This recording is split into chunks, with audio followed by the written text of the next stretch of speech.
Hello বন্ধুরা, আমি আপনাদের বন্ধু অর্ণব রায়। আজ আমি আপনাদের গণিতের এক জাদুকরী দুনিয়ায় নিয়ে যাব, যেখানে আমরা শিখব শেষে ৫ থাকলে বর্গ বা স্কয়ার করার বৈদিক ম্যাজিক। অনেকেই মনে করেন অঙ্ক মানেই কঠিন বা ভয়ের কিছু, কিন্তু প্রাচীন ভারতের বৈদিক গণিত ব্যবহার করলে অঙ্ক হবে একদম জলের মতো সহজ। আজ আমরা এমন এক ট্রিক শিখব যা দিয়ে ক্যালকুলেটর ছাড়াই আপনি হয়ে উঠবেন গণিতের বোস।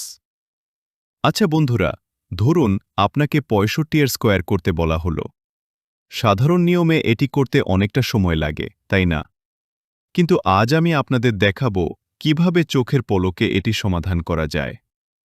এই জাদুর সূত্রের একটি সুন্দর নাম আছে, একাধিকেন পূর্বেন, যার মানে হল আগের সংখ্যার চেয়ে এক বেশি। ঘাবড়াবেন না, কাজটা কিন্তু খুব সহজ। প্রথমে মনে রাখুন, যে কোনো সংখ্যার শেষে যদি ৫ থাকে, তবে তার বর্গের শেষ দুটি অঙ্ক সবসময় ২৫ হবে। তাই উত্তরের ডান পাশে আগেভাগেই ২৫ লিখে ফেলুন। এবার বাম পাশের সংখ্যাটি দেখুন। আমাদের উদাহরণে এটি হল ৬। ৬-এর ঠিক পরের সংখ্যাটি হল ৭। এখন কাজ হল ওই ৬ এবং তার পরের সংখ্যা ৭কে গুণ করে দেওয়া।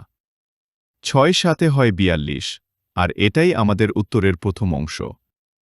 এখন শুধু জাদুর মতো ৪২ এবং ২৫ জুড়ে দিন, হয়ে গেল ৪,২২৫। অভিনন্দন, আপনি মাত্র ২ সেকেন্ডেই উত্তর বের করে ফেলেছেন।